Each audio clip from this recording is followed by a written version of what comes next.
নমস্কার বন্ধুরা, কেমন আছো সবাই? আশা করি তোমরা সবাই ভালো আছো। আমি রনিতা আবার একটা নতুন ব্লগ নিয়ে জার্মানি থেকে চলে এসেছি। আজকের দিনটা বৃহস্পতিবার। আজকে একটা সাধারণ দিনের গল্প আজকে করতে চলেছি। আজকে সকাল থেকেই ভাবছি একটা কিছু ইউনিক বানানো যাক। ইনস্টাগ্রাম বা ইউটিউবে দেখেছি এই দহি টোস্টটা খুব ভাইরাল হয়েছে, তো মনে হলো সকাল সকাল আজকে একটু এটাই বানাই। এখন একটু গরম পড়ছে আর মনে হচ্ছে দহি টোস্ট ব্যাপারটা একটু ইউনিকও হবে, আর দই খাওয়া তো এমনিও শরীরের জন্য ভালো। তো সকাল সকাল ভাবলাম আজকে ব্রেকফাস্টে এটাই বানাই।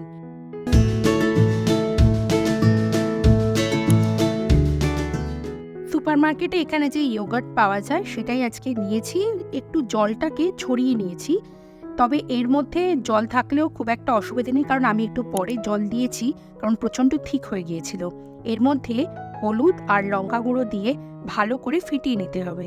তারপরে এই ফেটানো যে দইটা তার মধ্যে দেব কিন্তু মেন তড়কা। এই তড়কাটাই কিন্তু এটার স্বাদ আনে। তড়কার জন্য আমি নিয়েছি তেল, তার মধ্যে একটু সর্ষে, শুকনো লঙ্কা। আমি খুব একটা যেহেতু খাই না সেজন্য শুকনো লঙ্কা দিয়ে নিই। এতে দিয়েছি কাঁচা লঙ্কা আর দিয়েছি কারি পাতা। ভালো করে এটা গরম করে নিয়ে ফাইনালি ওই যে দইটা ছিল তার মধ্যে এই তড়কাটা দিয়ে দিতে হবে।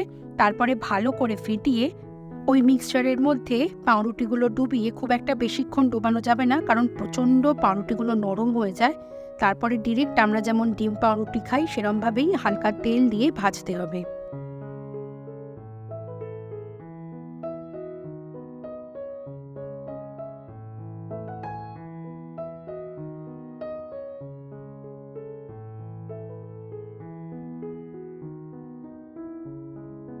আমার কারি পাতা আর কাঁচা লঙ্কার এই যে ফ্লেভারটা ভীষণই পছন্দ, সেই জন্য কারি পাতা আর কাঁচা লঙ্কা বেশি করে পাউরুটির গায়ে লাগাচ্ছিলাম। তো আমি খুব এক্সাইটেড ছিলাম যে এটা কি ঠিক কেমন খেতে হবে, কারণ ভাইরাল ভিডিও হয়েছিল, তো মনে হলো নিশ্চয়ই ভালো হবে। তো দই ব্যাপারটা তো সবাইরই মোটামুটি প্রিয়। তো আমি এটার মধ্যে একটুখানি ব্যালেন্স করার জন্য চিনি দিয়েছিলাম, কারণ আমরা বাঙালিরা একটুখানি ব্যালেন্স করার জন্য চিনি দিই সব খাবারে। তো এটাতেও দিয়েছিলাম, যদিও ভাইরাল ভিডিওতে বলেনি যে চিনি দেওয়ার কথা। তো যাই হোক, এটা মোটামুটি খুব একটা বেশি টাইম লাগে না, কিন্তু এই যে দহি টোস্ট যেটা বানাচ্ছি এটা কিন্তু ভীষণ নরম, কারণ দই আছে। তো তো পাউরুটিটাকে ভীষণই নরম করে দিয়েছিল, তো ভীষণই নরম তুলতুলে ছিল। আর এই যে বেশ হয়েও গেছে। তো ফ্র্যাঙ্কলি স্পিকিং এটার যদি রিভিউ দিতে হয় তো আমি বলবো ডিম পাউরুটি অনেক বেটার, কারণ আমরা দই যে ব্যাপারটা পছন্দ করি সেটা ঠিক পাউরুটির সাথে আমার যেন মনে হয়েছে যে বাঙালি টেস্টের সাথে খুব একটা যায় না, তবে এমনি মুখরোচক, খেতে ভালো। এখন বিকেল 5:30টার মতো বাজে, আর চিকাকে নিয়ে এসেছি আমাদের বাড়ি থেকে একটু দূরে একটা পার্কে। এই পার্কটা বেশ জমজমাট, পাশেই এমনি দোকানপাট আছে। তো সেই পার্কে এসেছি, আর এখন যেহেতু গরমকাল সব বাচ্চারাই মোটামুটি পার্ক জুড়ে খেলা করছে, কারণ এই যে সামারটা যেহেতু এসে গেছে, তো এই সময়টা বাচ্চারা পার্কে খুব এনজয় করে। আর শীতকালে তো বেসিক্যালি খুব বৃষ্টি হয়, বরফ পড়ে বা ভীষণ ঠান্ডা থাকে, আর তাড়াতাড়িও সন্ধে হয়ে যায়। প্রায় ধরুন 4:30-5টার মধ্যে তো সন্ধে হয়ে যায়। তো সেক্ষেত্রে বাচ্চারা খুব একটা খেলতে পারে না, তাই এই গরমকালটা চুটিয়ে এরা মজা করে নেয়। আপনারা তো জানেন, আমি বলেইছিলাম যে এখানে যে পার্কগুলো থাকে পার্কগুলোর তলায় বেস হিসেবে কিন্তু এরা বালি রাখে।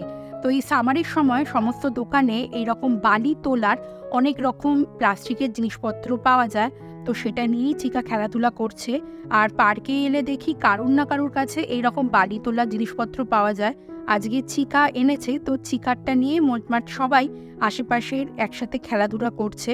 আজকে দেখছি চিকা এই স্লিপে টুকটুক করে উঠছে।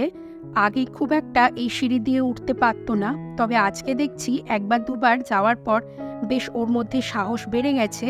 তো টুকটুক করেই নিজেই এই সিঁড়ি দিয়ে ওপরে উঠছে। শুধু নাবার সময় একটু ভয় পাচ্ছে, সেটা আমরা আর কি হেল্প করে দিচ্ছি।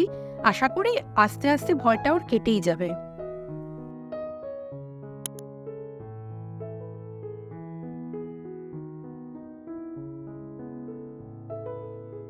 এখানে কিন্তু বাচ্চাদের সাথে দেখি তার ফ্যামিলির লোক কিন্তু সবসময় পার্কে আসে।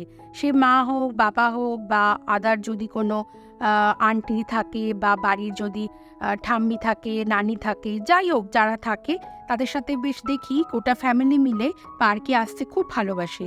বাচ্চারাও এখানে মজা করে। আর বেঞ্চে বসে মোটামুটি সবাই বাড়ির ফ্যামিলির বলতে পারেন বা আশেপাশের যদি কোনো নেবাররা থাকে তারা বেশ অনেকক্ষণ ধরে আড্ডা দেয়, দেখলে কিন্তু বেশ ভালোই লাগে।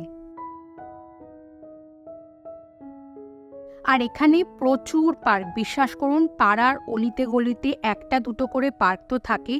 এবং এখানে যে পার্কগুলো যে করে রাখে, এখানে পার্কগুলোর যে রক্ষণাবেক্ষণ বলুন বা সব কিছুর দায়িত্বে কিন্তু মনে হয় মানে সিটি হাউস থাকে। তো বেশ পরিষ্কার থাকে, কোনো নোংরা থাকে না, যে জিনিসগুলো ইকুইপমেন্ট থাকে সেইগুলো কিন্তু ভালোই এরা মেনটেন করে। কোনো কিছু খারাপ হয়ে গেলে দেখেছি পরে তা মানে চেঞ্জ হয়ে যায়, সারিয়ে নেয়। তো এই জিনিসগুলো এখানে দেখেছি, পার্কগুলো খুব সেফ আর কি। চিকাও আজকে এখানে এসে খুব আনন্দ করছে, আর আজকে ওয়েদারটাও খুব ভালো। এখন ওই 6:30 পৌনে 7টার মতো বাজে, তো মনে হলো এবার যাই। আস্তে আস্তে আমাদের একটুখানি বাজারও করতে হবে, যাব বাংলাদেশি শপে। তো সেই জন্য আজকে চিকাকে নিয়ে বেরিয়ে যাচ্ছি। চলুন যাই বাংলাদেশি দোকানটায়। আজকে আসলে আমাদের একটু ইলিশ মাছ কেনার ছিল, অনেক দিন ধরে ভাবছিলাম একটু ইলিশ মাছ কিনবো। তো ইলিশ মাছ এখানে এসেছি। দীপাঞ্জন বলল যে বাংলাদেশি ইলিশ এখানে আজকে নেই, এখানে আজকে বেশিরভাগটাই মায়ানমার ইলিশ রয়েছে। তো আমি বললাম তাই চলো, অনেকদিন ইলিশ মাছ তো খাওয়া হয়নি। তো আজকে দীপাঞ্জন ওই ইলিশ মাছটা দেখছে, এবার দোকানদারকে বলবো এটাকে ছোট ছোট করে কেটে দিতে।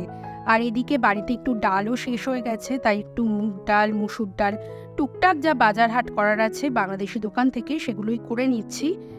তবে মশলাপাতি আমরা মোটামুটি, আমাদের বাড়ির পাশে একটা টার্কির শপ আছে বিশাল বড়, যেখানে মাছও পাওয়া যায়, তবে আমাদের চীনা মাছ নয়।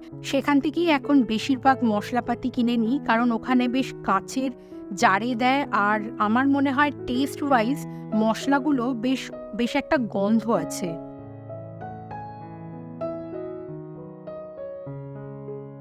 আমাদের বাংলাদেশি দোকানে কেনাকাটা শেষ। আমরা এবার বাড়ি ফেরার পথে মনে হলো একটু খিদে পাচ্ছে, কারণ এখন যদি বাড়ি পৌঁছতে পৌঁছতে প্রায় 8:30 বেজে যাবে, তো তখন আর গিয়ে কিছু খাওয়া যাবে না। তো মনে হলো কি খাওয়া যায়, তো একটা পিৎজার দোকান খুলেছে হব্বানফের ঠিক উল্টো দিকে। তো নতুন দোকান, তো মনে হলো একবার যাই। আর আমাদের খুব ইচ্ছা যে চিকা একটু পিৎজা খাওয়াটা শিখুক। ও খুব একটা পিৎজা খাওয়া মোটেই, মানে আমি মোটে ওকে শেখাতে পারছি না।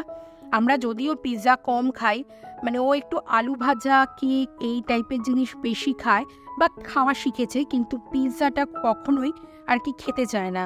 তো আজকে ভাবলাম একটু পিৎজা অর্ডার করি, আর একটু আলু ভাজাও নিয়েছি, তবে এইগুলো আর কি ওই পটাটো ভেজেস টাইপের।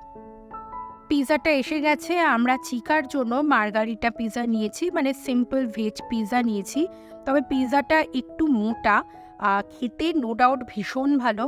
তবে চিকা দেখলাম পিৎজার প্রতি ওর কোনো ইন্টারেস্ট নেই, অনেকবার চেষ্টা করলাম কিন্তু হলো না, পিৎজাও খেলোই না। আলু ভাজা যেটা ছিল সেটাও খুব একটা ওই ফ্রেঞ্চ ফ্রাইজের মতো তো নয়, এটা সেই পটাটো ভেজেস টাইপের।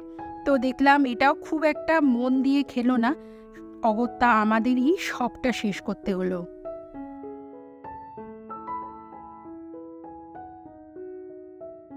8:10 মতো বাজে, তো আমরা এবার বাড়ি যাচ্ছি। হব্বানফ পৌঁছে গেছি, এখান থেকে ট্রাম ধরে ডিরেক্ট আমাদের বাড়ি। তো আজকের ভিডিওটা আপনাদের কেমন লাগলো সেটা প্লিজ কমেন্ট সেকশনে জানাবেন। ভিডিওটা আমি আজকে এখানেই শেষ করছি। ভালো লাগলে ভিডিওটা প্লিজ লাইক করে দেবেন। ইউটিউব থেকে দেখে থাকলে আমার এই চ্যানেলটাকে সাবস্ক্রাইব করে দেবেন, আর ফেসবুক থেকে দেখে থাকলে আমার এই পেজটাকে ফলো করে দেবেন। তাহলে চলুন, খুব তাড়াতাড়ি দেখা হবে পরবর্তী কোনো ভিডিওতে। ততদিন পর্যন্ত আপনারা সবাই ভালো থাকবেন। বাই।